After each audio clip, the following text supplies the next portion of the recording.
공실 생기면 손해? 임대사업자와 소유자 대비 계획 세우기. 60대 할아버지가 빈 원룸 앞에서 한숨을 쉬었습니다. 석 달째 비어 있습니다. 세입자가 나간 후 아무도 들어오지 않았습니다.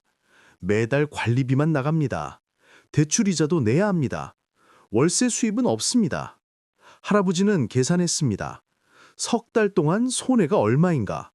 월세 받았으면 생활비에 보탰을 텐데. 노후 자금이 줄어들고 있습니다. 중개사에게 전화했습니다. 왜 안 나가나요? 중개사가 대답했습니다. 요즘 경기가 안 좋아요. 사람들이 보러는 오는데 계약까지 안 가요. 언제까지 기다려야 할까요? 공실이 길어지면 어떻게 해야 할까요? 미리 준비할 방법은 없을까요? 오늘 그 해답을 드리겠습니다. 공실에 대비하는 현명한 방법을 말입니다. 임대사업자와 집주인이 반드시 알아야 할 내용입니다. 부산에 사는 65세 김영수 씨의 이야기입니다. 아파트 한 채를 임대 놓고 있었습니다. 노후 수입원이었습니다. 월세가 생활비의 절반이었습니다. 세입자가 이사 간다고 했습니다. 김영수 씨는 걱정했습니다.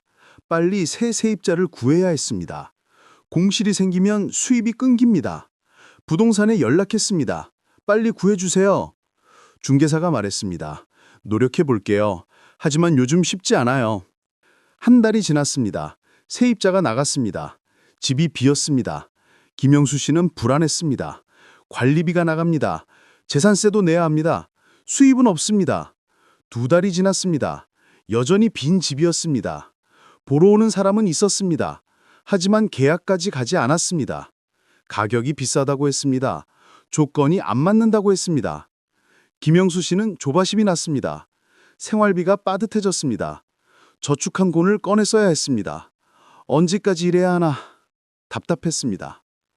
중개사가 제안했습니다. 월세를 조금 낮추시는 게 어때요? 그러면 빨리 나갈 거예요. 김영수 씨는 고민했습니다.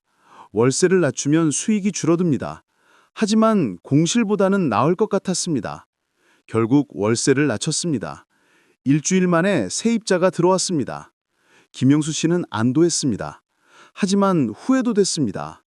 미리 준비했어야 했는데, 공실 기간을 줄일 방법을 알았어야 했는데. 대구에 사는 60대 박정희 씨는 다른 경험을 했습니다. 원룸 건물을 가지고 있었습니다.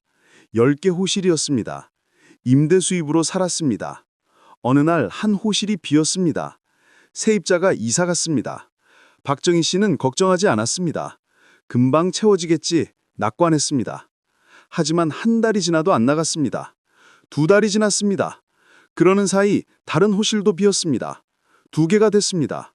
박정희 씨는 당황했습니다. 수입이 크게 줄었습니다. 건물 관리비는 그대로인데 수입만 줄었습니다. 대출 이자 내기도 빠듯해졌습니다. 중개사를 불러 상담했습니다. 왜 안 나가나요? 중개사가 설명했습니다. 주변에 새 건물이 많이 생겼어요. 경쟁이 심해졌어요. 리모델링을 좀 하시는 게 좋을 것 같아요. 박정희 씨는 고민했습니다. 리모델링 하려면 돈이 듭니다. 하지만 안 하면 계속 공실일 것 같았습니다. 어쩔 수 없이 리모델링 했습니다. 벽지를 새로 발랐습니다. 화장실을 고쳤습니다. 주방도 교체했습니다. 비용이 많이 들었습니다. 하지만 효과가 있었습니다. 공실이 채워졌습니다. 박정희 씨는 교훈을 얻었습니다. 미리 관리했어야 했다. 낫기 전에 고쳤어야 했다. 공실이 생기고 나서 하니 손해가 컸다. 광주에 사는 70세 이순자 씨의 경우를 보겠습니다. 상가를 가지고 있었습니다. 작은 가게였습니다. 세입자가 식당을 운영했습니다. 어느 날 세입자가 말했습니다. 장사가 안 돼서 나가겠어요. 이순자 씨는 놀랐습니다. 갑자기요? 세입자는 죄송하다고 했습니다. 가게가 비었습니다. 이순자 씨는 새 세입자를 구했습니다. 하지만 쉽지 않았습니다. 상가는 주거용보다 구하기 어려웠습니다. 석 달이 지났습니다. 6달이 지났습니다. 여전히 비어 있었습니다. 이순자 씨는 걱정이 커졌습니다. 수입이 완전히 끊겼습니다. 관리비와 세금만 나갑니다. 중개사가 말했습니다. 상가는 원래 공실기간이 깁니다. 인내심을 가지셔야 해요. 이순자 씨는 한숨을 쉬었습니다. 1년이 지나서야 새 세입자가 들어왔습니다. 1년 동안 수입이 없었습니다. 손해가 컸습니다. 이순자 씨는 후회했습니다. 상가는 위험하구나. 주거용이 나왔을 텐데. 하지만 이미 늦었습니다. 앞으로는 더 신중해야겠다고 생각했습니다. 서울에 사는 60대 최철수 씨는 준비를 잘한 경우입니다. 오피스텔을 가지고 있었습니다. 임대사업자였습니다. 경험이 많았습니다. 최철수 씨는 공시를 대비했습니다. 세입자 계약이 끝나견 석 달 전부터 준비했습니다. 중개사에게 미리 알렸습니다. 광고를 냈습니다. 집 상태도 점검했습니다. 고칠 곳이 있으면 미리 고쳤습니다. 청소도 깨끗하게 했습니다. 보기 좋게 만들었습니다. 세입자가 나가기 한 달 전에 새 세입자를 구했습니다. 공실 없이 바로 이어졌습니다. 최철수 씨는 만족했습니다. 준비의 중요성을 알고 있었습니다. 미리 움직이면 공실을 최소화할 수 있습니다. 손해를 줄일 수 있습니다. 인천에 사는 65세 정미숙 씨는 다른 전략을 썼습니다. 아파트 두 채를 가지고 있었습니다. 하나는 월세, 하나는 전세였습니다. 월세는 매달 수입이 있었습니다. 하지만 공실 위험이 있었습니다. 전세는 공실 위험이 적었습니다. 하지만 수입이 없었습니다. 정미숙 씨는 두 가지를 섞었습니다. 리스크를 분산시켰습니다. 한쪽이 비어도 다른 쪽이 있었습니다. 안정적이었습니다. 전세 계약이 끝나면 월세로 전환할 수도 있었습니다. 시장 상황을 보고 유연하게 대응했습니다. 정미숙 씨는 현명했습니다. 전주에 사는 70세 한경숙 씨는 실수를 했습니다. 다가구 주택을 가지고 있었습니다. 네 가구가 살았습니다. 임대 수입이 좋았습니다. 하지만 건물을 관리하지 않았습니다. 낡았습니다. 고장난 것도 많았습니다. 한경숙 씨는 돈이 아까워서 고치지 않았습니다. 세입자들이 불만을 가졌습니다. 하나둘 나갔습니다. 새 세입자가 들어오지 않았습니다. 건물이 낡아서였습니다. 결국 네 가구 모두 비었습니다. 한경숙 씨는 당황했습니다. 수입이 완전히 끊겼습니다. 어쩔 수 없이 대대적으로 수리했습니다. 비용이 많이 들었습니다. 미리 조금씩 관리했으면 이렇게까지 안 됐을 텐데. 한경숙 씨는 후회했습니다. 울산에 사는 60대 김동수 씨는 보험을 들었습니다. 공실보험이었습니다. 공실이 생기면 보험금을 받을 수 있었습니다. 처음에는 보험료가 아까웠습니다. 하지만 안전장치라고 생각했습니다. 만약에 대한 대비였습니다. 실제로 공실이 생겼습니다. 석 달 동안 비었습니다. 김동숙 씨는 보험금을 받았습니다. 손해를 줄일 수 있었습니다. 김동숙 씨는 만족했습니다. 보험을 들길 잘했다. 준비의 중요성을 실감했습니다. 대전에 사는 65세 송미경 씨는 다른 방법을 택했습니다. 월세를 조금 낮게 책정했습니다. 시세보다 저렴했습니다. 사람들이 많은 관심을 보였습니다. 경쟁력이 있었습니다. 세입자가 나가도 금방 새 세입자가 들어왔습니다. 공실 기간이 거의 없었습니다. 송미경 씨는 계산했습니다. 월세를 높게 받고 공실이 생기는 것보다 조금 낮게 받고 공실 없이 받는 게 나았다.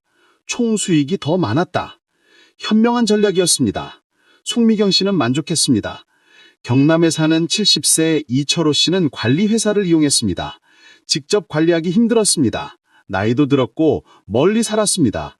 관리회사가 모든 것을 해줬습니다. 세입자 구하기, 계약하기, 관리하기 모두 맡겼습니다. 수수료를 냈지만 편했습니다. 공실이 생겨도 관리회사가 빨리 구해줬습니다. 이철호 씨는 걱정할 필요가 없었습니다. 만족스러웠습니다. 강원도에 사는 60대 박순옥 씨는 단기 임대를 고려했습니다. 공실이 길어지자 한 달 단위로 임대했습니다. 에어비앤비를 이용했습니다. 단기 임대는 수익이 높았습니다.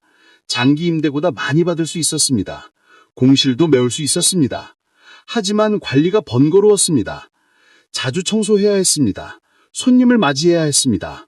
박순옥 씨는 고민했습니다. 젊었으면 할 수 있는데 나이가 들어서 힘들다. 결국 장기 임대로 돌아갔습니다. 제주도에 사는 65세 강순자 씨는 다양화 전략을 썼습니다. 주거용도 있고 상가도 있고 오피스텔도 있었습니다. 한 곳이 공실이 생겨도 다른 곳에서 수입이 있었습니다. 리스크가 분산됐습니다.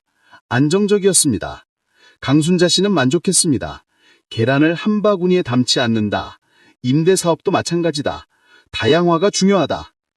결론은 이것입니다. 공실은 언제든 생길 수 있습니다. 대비가 필요합니다. 미리 준비하십시오.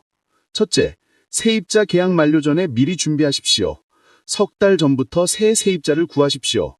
공실 기간을 최소화하십시오. 둘째, 집을 잘 관리하십시오. 낡은 곳을 고치십시오. 청소를 깨끗이 하십시오. 보기 좋게 만드십시오. 셋째, 월세를 적정히 책정하십시오. 너무 높으면 안 나갑니다. 시세를 고려하십시오. 경쟁력을 갖추십시오. 넷째, 보험을 고려하십시오. 공실보험이 도움이 됩니다. 리스크를 줄일 수 있습니다. 다섯째, 관리회사를 이용하십시오. 직접 하기 힘들면 전문가에게 맡기십시오. 수수료를 내지만 편합니다. 여섯째, 다양화하십시오. 한 가지에만 의존하지 마십시오. 여러 곳에 분산 투자하십시오. 공실은 피할 수 없습니다. 하지만 대비할 수는 있습니다. 현명하게 준비하십시오. 손해를 최소화하십시오. 여러분의 임대 사업이 성공하길 바랍니다.